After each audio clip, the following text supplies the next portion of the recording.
Wherever you go, whatever you do, throw a little at it. Omax, Vest and Briefs. நேர்களுக்கு வணக்கம். தமிழ் ஜனம் digital exclusive நிகழ்ச்சிக்கு உங்களை வரவேற்கிறோம்.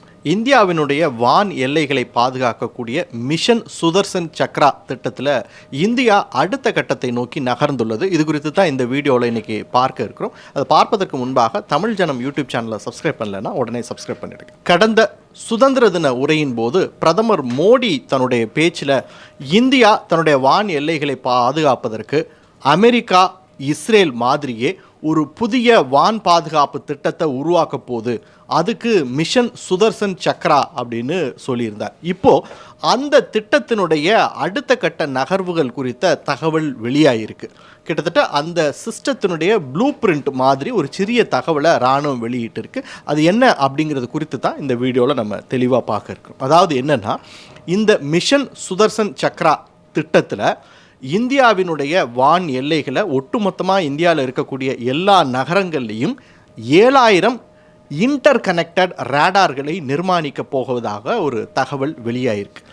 ஏன் இன்டர் கனெக்டட்? அதாவது இப்படி இன்டர் கனெக்டட் ரேடார் மூலமாக ஏதாவது ஒரு ரேடார் எதிரியினுடைய நடமாட்டத்தை கண்காணித்தாலும் அது இருக்கக்கூடிய எல்லா ரேடார்களுக்கும் தகவல் கொடுத்து அந்த ரேடார் எந்த ஏர் டிஃபென்ஸ் சிஸ்டம் சரியாக எதிரியினுடைய அந்த ஏவுகணையோ அல்லது ட்ரோனையோ தாக்கி அளிக்க முடியுமோ அந்த ஏர் டிஃபென்ஸ் சிஸ்டத்துக்கு தகவல் கொடுத்துருக்கும்.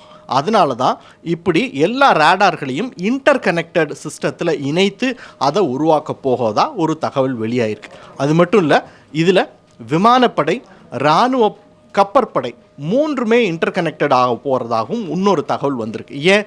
எதிரினுடைய இலக்கு கடல்ல இருந்து கூட வரலாம். அப்போது அங்கே கப்பற்படை தயார் நிலையில் இருக்கும். கப்பற்படையினுடைய ஏர் டிஃபென்ஸ் சிஸ்டம் கூட அங்கே தாக்க வேண்டி வரும். அந்த ஒரு செயல்பாட்டிற்காக முப்படைகளையும் ஒன்றிணைக்கும் செயல்பாடுகளையும் தொடங்கிவிட்டதாக நமக்கு ஒரு தகவல் கிடைச்சிருக்கு. சரி, இது இத்தோட நின்று விட போதா? இல்லை, இதுக்காக இந்தியா ஒரு சர்வைலன்ஸ் சேட்டலைட் சிஸ்டத்தையும் உருவாக்கிக்கிட்டு இருக்காங்க. 2030க்குள்ளே ஒரு 50 சர்வைலன்ஸ் சேட்டலைட்டை வானுக்கு அனுப்பி இந்த சர்வைலன்ஸ் சேட்டலைட்டையும் இந்த சுதர்சன் சக்ரா ஏர் டிஃபென்ஸ் சிஸ்டத்தோட இன்டர் கனெக்ட் பண்ண போகிறாங்க. இதன் மூலமாக கீழே இருக்கக்கூடிய ஏர் டிஃபென்ஸ் சிஸ்டத்திற்கு முன்னாடி, அதாவது அது கூட இணைத்திருக்கக்கூடிய ரேடார்களுக்கு முன்னாடியே இந்த சர்வைலன்ஸ் சேட்டலைட்டுகள் கண்டுபிடிக்க முடிந்தால், எதிரியின் நடமாட்டத்தை கண்டுபிடிக்க முடிந்தால் அது கூடுதல் பாதுகாப்பாக இருக்கும். அதனால் இந்த சர்வைலன்ஸ் சேட்டலைட்டையும் இன்டர் கனெக்ட் பண்ண போகிறாங்க.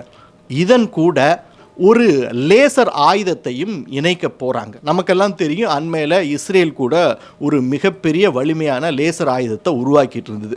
எதிர்கால போர்களுக்கு ஏவுகணையை விட, ட்ரோன்களை விட இந்த லேசர் ஆயுதம் ஒரு முக்கிய பங்களிப்பை கொடுக்கும்னு போர் நிபுணர்கள் கருதுகிறாங்க. காரணம் என்ன அப்படின்னா, ஏவுகணையை விட விலை குறைந்தது ட்ரோன்கள். இப்போ அந்த ட்ரோன்களை காட்டிலும் மிக மலிவான விலையில், குறைந்த செலவில் எதிரியினுடைய இலக்கை இந்த லேசர் ஆயுதங்கள் மூலமாக தாக்க முடியும். அது மட்டும் இல்லை, ரொம்ப குயிக்கான தாக்குதலை அவர்கள் மேலே நடத்தி தாக்கி அழிக்க முடியும். இதன் மூலமாக இப்போ இந்தியா என்ன பிளான் பண்ணியிருக்காங்கன்னா, அதாவது இந்தியாவினுடைய 7000 சிட்டிகளையும் இன்டர் கனெக்ட் செய்து இந்தியாவினுடைய எல்லா எல்லைகளையும் பாதுகாத்து இந்திய வான் எல்லைக்குள்ள எதிரியினுடைய ஏவுகணையோ ட்ரோன்களோ நுழையும் முன்னே அதை கண்காணித்து தாக்கி அழிக்க போகிறோம்.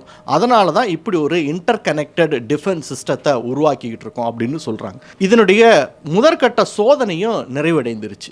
அண்மையில் இந்த ஏர் டிஃபென்ஸ் சிஸ்டத்தில் ஒரு ஷார்ட் ரேஞ்ச் ஏர் டிஃபென்ஸ் சிஸ்டத்தை வச்சு ஒரு மிசைலை கனெக்ட் பண்ணி அதன் கூட ஒரு லேசர் ஆயுதத்தையும் கனெக்ட் பண்ணி இந்தியா சோதனையை நடத்தி முடிச்சிருச்சு அப்படிங்கிற ஒரு தகவல் வெளியாயிருக்கு.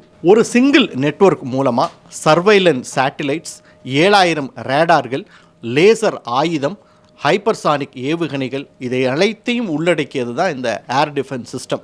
அதை நோக்கித்தான் இப்போது இந்தியா ரொம்ப வேகமாக முன்னேற்றிருக்கு. வெகு விரைவில் அமெரிக்காவினுடைய அந்த கோல்டன் டோம், இஸ்ரேலுடைய அயன் டோம், இதையெல்லாம் தாண்டி வலிமையானதாக இந்த சுதர்சன் சக்ரா திட்டம் இருக்கும் அப்படின்னு நிபுணர்கள் தெரிவிக்கிறாங்க.